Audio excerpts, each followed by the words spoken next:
ये है कि ये 50,000 वाला जो ये जीएसटी का जो चक्कर है ये क्या है अब ये जीएसटी की अमाउंट उसमें ऐड बैक नहीं होगी।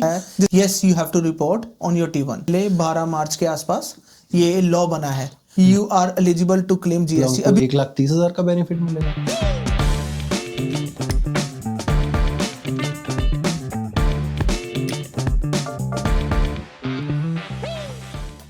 नमस्ते, सत श्री अकाल दोस्तों, वेलकम टू माय शो। आज के शो में हम एक स्पेशल मेहमान के साथ हैं, Dinesh Verma ji. Welcome to the show. आज का शो हमारा बेसिकली जीएसटी के बारे में है। काफ़ी कन्फ्यूजन है मार्केट के अंदर, तो कुछ सवाल मैं आपसे पूछूंगा, उन सवालों का आप जवाब देंगे तो हमारे ऑडियंस को काफ़ी क्लियरिटी मिलेगी, क्योंकि मार्केट में काफ़ी कन्फ्यूजन है। और हम चाहते हैं, हमारा इस चैनल का जो मोटिव है कि हम अपने फर्स्ट टाइम होम बायर्स को एजुकेट करें, ज़्यादा से ज़्यादा इन्फॉर्मेशन दें, ताकि जो कन्फ्यूजन है उसको हम कोशिश करेंगे उस कन्फ्यूजन को दूर करने के लिए। तो कुछ सवाल मैं आपसे पूछूंगा, आप प्लीज़ उनका आंसर दें और बताएं कैसे एक टैक्स एक्सपर्ट। और दिनेश वर्मा जी जो है एक पेशे से जो है चार्टर्ड अकाउंटेंट है, ICA Indian chartered accountant institute से। और दिनेश जी, मेरा जो पहला सवाल है आपसे ये है कि ये 50,000 वाला जो ये जीएसटी का जो चक्कर है ये क्या है एग्जैक्टली? तरुण भाई, पहले तो सभी व्यूअर्स को नमस्कार, सत श्री अकाल। तरुण भाई ने जैसे बताया कि मैं अकाउंटिंग फर्म में एक अकाउंटिंग फर्म का पार्टनर हूँ। एंड ये ना अक्सर हमें बहुत कॉमन सा क्वेश्चन आ रहा है अपने हमारे क्लाइंट की तरफ से। सो जिसमें कि तरुण भाई, जैसे आपने बोला कि 50,000, सो 50,000 एक कैनेडियन गवर्नमेंट की तरफ से ग्रांट है। सो बेसिकली अगर आप फर्स्ट टाइम होम बायर हैं एंड आप अप टू 1 मिलियन तक की कोई भी घर परचेज कर रहे हो, तो आपको गवर्नमेंट की तरफ से 5% of the amount is your GST rebate. Okay, तो मतलब $1 मिलियन का अगर परचेज है तो वो हमको 50,000 रिबेट हमको मिल जाएगी। Yes. ठीक है। तो लेकिन जैसे हम समझते हैं, अभी ये बिल आई थिंक पीछे पेंडिंग था, अब आई थिंक ये क्लियर हो गया। तो इसमें क्या जो होम ओनर्स को उस जीएसटी अमाउंट के लिए भी मॉर्गेज के अंदर क्वालिफिकेशन करनी पड़ती है? उनकी इनकम उसके अकॉर्डिंग होनी चाहिए, या जो बेस प्राइस है वो उनका मॉर्गेज के लिए वो प्राइस रहेगा? जैसे कि पहले होता था कि आपकी स्टेटमेंट ऑफ एडजस्टमेंट बनती थी, जिसमें आपके GST plus legal expenses etcetera etcetera सब कुछ लगता था। बट अभी गोइंग फॉरवर्ड क्या होगा कि आपकी जीएसटी के अमाउंट को छोड़ के बाकी सारी चीज़ें उसमें ऐड होंगी, ऐसा जैसे पहले होती थी। फॉर एग्जाम्पल, अगर आप लेट से 900,000 का कोई घर परचेज करते थे, उसमें 20,000 कोई आपके अदर एक्सपेंसेस होते थे एंड देन 45,000 के आसपास आपकी जीएसटी होती थी। अब ये जीएसटी की अमाउंट उसमें ऐड बैक नहीं होगी, जिसका मतलब आपकी जो टोटल होम की वैल्यू होगी विदाउट जीएसटी होगी, and you have to be clear your condition up till that amount without GST. Okay, मतलब अगर मेरा घर लेट से 9 लाख का है तो तब भी 50,000 बेनिफिट मिलेगा?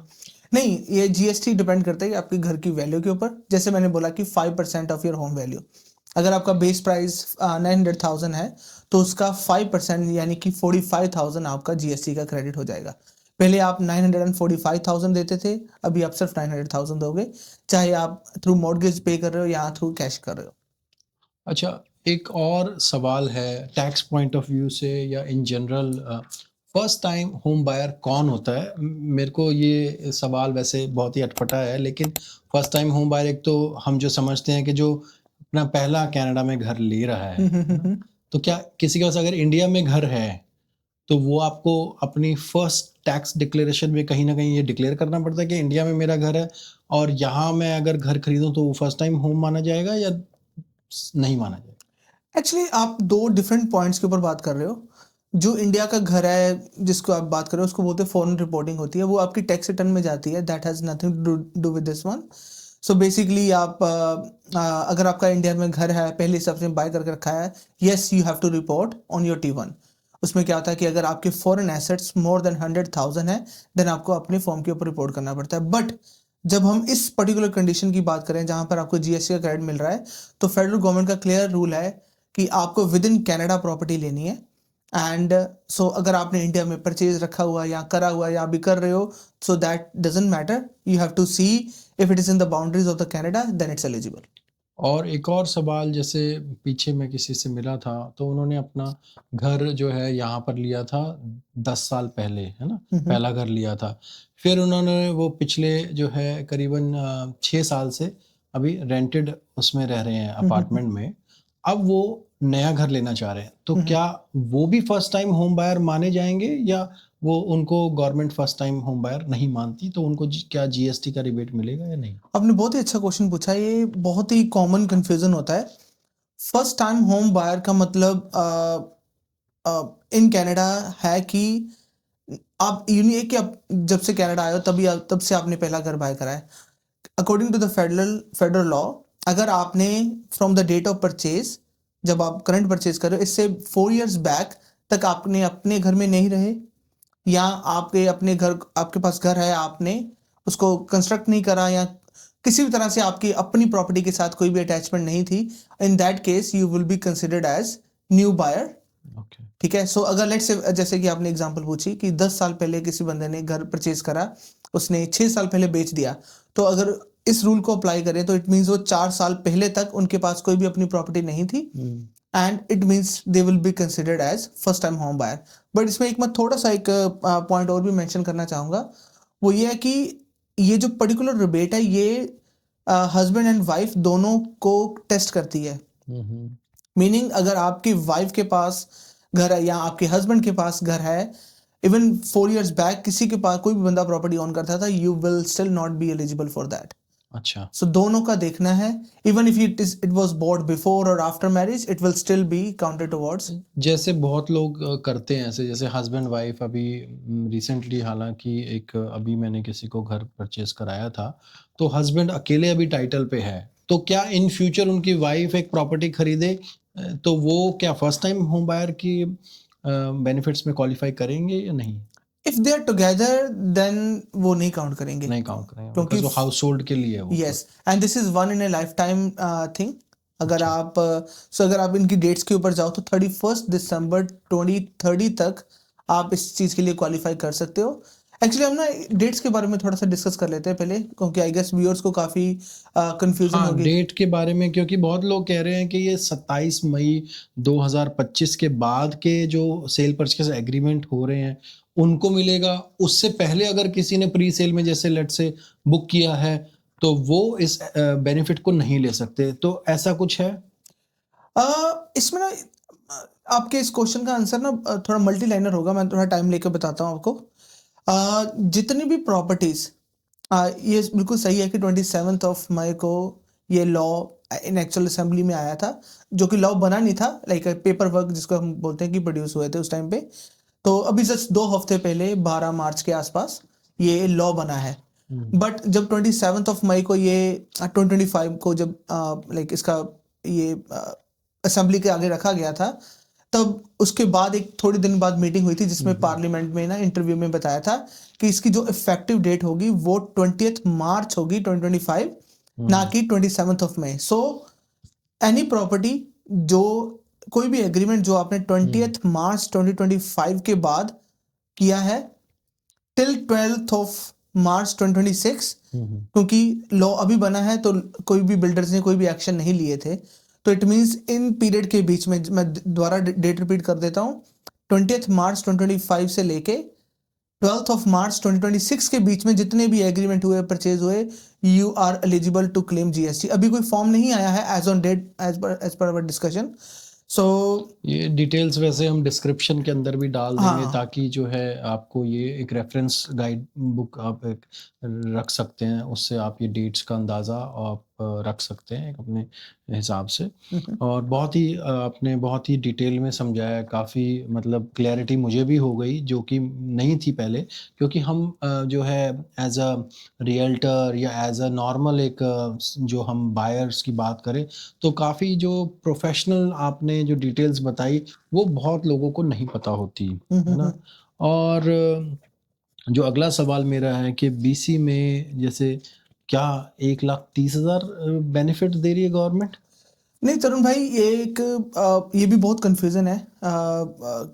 हमने ना अपने क्लाइंट्स को जब नोटिफिकेशन भेजी तो हमने दोनों अमाउंट्स लोगों को बताई, 130,000 और 50,000, एंड आई गेस बहुत सारी अकाउंटिंग फर्म्स ने सेम चीज़ बताई होगी लोगों को, तो जिसने जस्ट कन्फ्यूजन में ऐड अप करा है।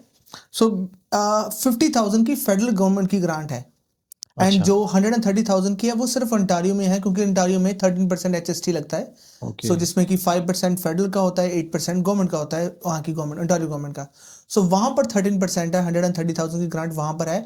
फॉर BC रेजिडेंट्स, जहाँ हम बैठे हैं, हमारा ऑफिस है, यहाँ पर सिर्फ 50,000 की ग्रांट है। तो जो फेडरल गवर्नमेंट ग्रांट्स मिल रही है बीसी रेजिडेंट को, जो कि मैक्सिमम 50,000 है आपके, जो अगर हम इस कॉन्वर्सेशन को प्रिसाइज करें, 50,000 का बेनिफिट हमको मिल रहा है। और जो ऑन्टेरियो रेजिडेंट हैं उनको एक प्रोविंशियल बेनिफिट भी मिल रहा है, जिसका 80,000 का लगभग वो अमाउंट है। एक्स्ट्रा अमाउंट है ऑन तो top of. On total Ontario resident को 1,30,000 का बेनिफिट मिल रहा है। सो अगर आपको इस चीज़ में कोई कंफ्यूजन है, कोई क्वेश्चन है, आई थिंक एक जो हम डिस्क्रिप्शन में अगेन एक गाइड बुक डालेंगे, उसको आप देख के आपको क्वेश्चंस आपके काफ़ी क्लियर हो जाएंगे। और थैंक यू दिनेश जी, आपने बताया काफ़ी जो है कंफ्यूजन मेरे को भी क्लियर हो गई।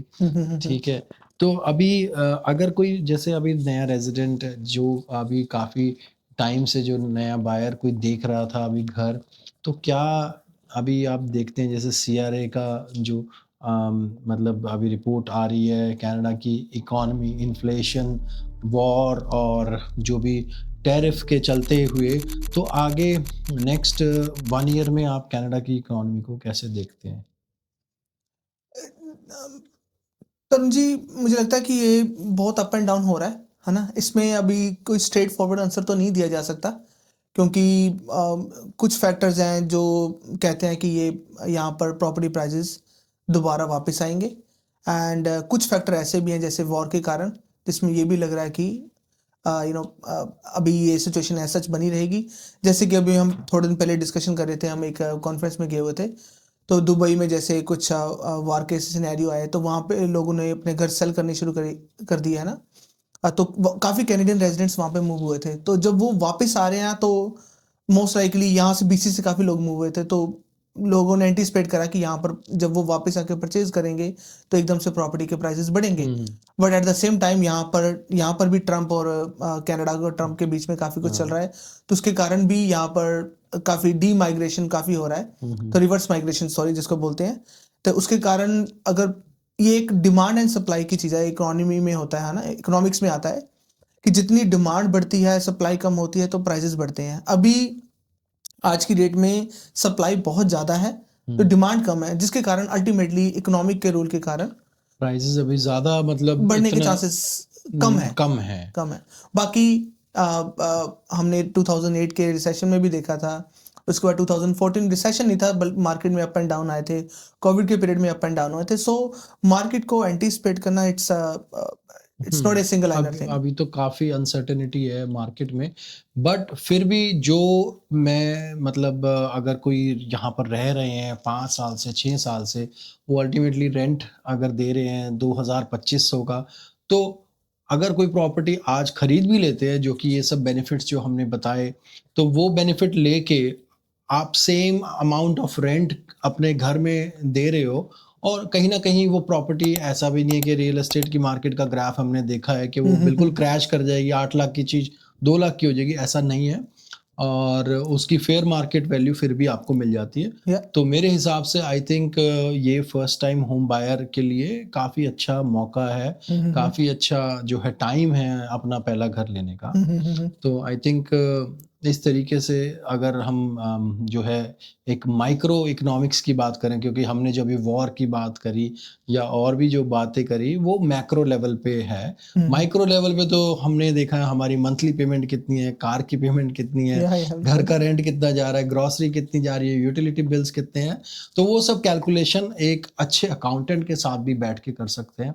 सो दिनेश वर्मा जी की भी कॉन्टैक्ट डिटेल्स मैं डिस्क्रिप्शन में डाल दूंगा, वहाँ से भी आप कांटेक्ट कर सकते हैं। और इस वीडियो के अंदर हम एक डिस्क्रिप्शन में एक फ्री गाइड बुक हमेशा डालते हैं, वो प्ले बुक आपके काफ़ी काम आएगी। और I would say last closing line में दिनेश जी आप क्या कहना चाहेंगे उन लोगों का जो यहाँ पर भी टैक्स पे कर रहे हैं और इंडिया के भी कुछ टैक्स पेयर हैं ऑलरेडी, जैसे सीनियर्स भी हैं कुछ, उनके लिए अगर कोई एक फ्री मैसेज आप देना चाहें, जो कि जो सीनियर्स लोगों के लिए, आई थिंक मैंने पीछे देखा था आप काफ़ी अच्छा एक सोशल वर्क कर रहे थे मंदिर में, तो वो अगर एक ऑडियंस को आप थोड़ा सा बता दें और कब आप अवेलेबल होते हैं मंदिर के अंदर, ताकि किसी की सीनियर्स की हेल्प हो सके, तो वो एक बार ऑडियंस को आप बता सकते हैं उस बारे में। बिल्कुल जी, थैंक यू तरुण भाई।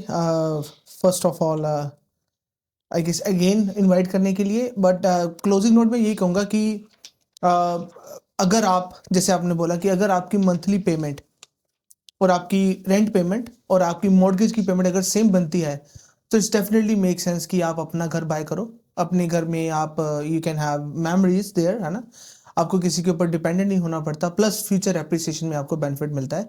Even some plus and minus चल goes with that, and so definitely it does make sense to buy your own home if you see the value. अगर आप उतना अमाउंट का रेंट पे कर रहे हो तो you should go with that. And regarding जो आपने मंदिर वाली बात करी, तो मैं व्यूअर्स को ये बताना चाहता हूँ कि हम एक, हमारे यहाँ पर सरी में लोकल मंदिर है श्री लक्ष्मी नारायण मंदिर, तो वहाँ पर हम फ्री टैक्स क्लिनिक लगाते हैं for senior citizen, so that they can get their taxes filed for free. And अगर आपके घर में भी कोई भी है सीनियर सिटीजन जिन्होंने अभी टैक्स फाइल नहीं करा है, तो they can come there. So every Sunday at 11 to 2 हम वहाँ पे टैक्स कैंप लगाते हैं लंगर हॉल में, सो प्लीज़ कम। सो दोस्तों 11 बजे से 2 बजे तक हर संडे जो लक्ष्मी नारायण 140 और 84 पे जो टेम्पल है सरी के अंदर, एक ही मंदिर है सबसे बड़ा, लक्ष्मी नारायण मंदिर, वहाँ पर दिनेश वर्मा जी से आप मिल सकते हैं। और दोस्तों दोबारा मैं कहूँगा कि thanks for watching the video and following the channel, and hope to see you in the next one.